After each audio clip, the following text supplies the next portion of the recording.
Welcome to the videos on Chapter 24 on Gauss's Law. Now, Chapter 24 is mostly about a method of solving problems.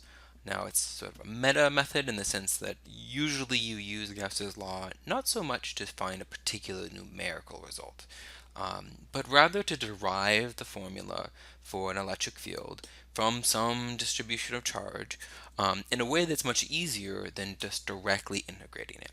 Now, in order to use it, it has to have some more simple situation. It's any generic distribution of charge you can't use Gauss's law very effectively for. So there's kind of a limited subset of problems that it's useful for, but in those subset of problems, it's really useful. So it's one of the things we're going to go over.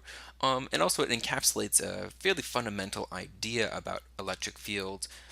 Now, since this is focused on a method, most of the content is actually in the example problem videos. So if you haven't watched those, please do after this, since most of what you'll learn will be in those videos. This is sort of a rough skeleton introducing you to the idea and the method, and then the demonstration of it is the meat of this chapter.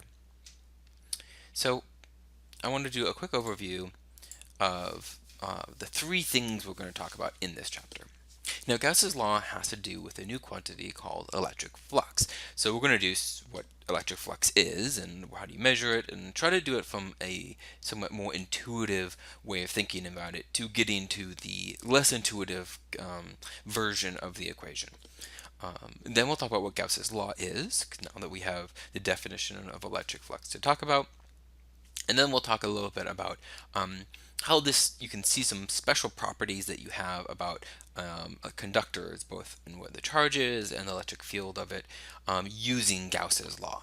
So it's a means to an end of interesting results you have about an ideal conductor, where there are some electrons who can move around in your material without any resistance inside of it.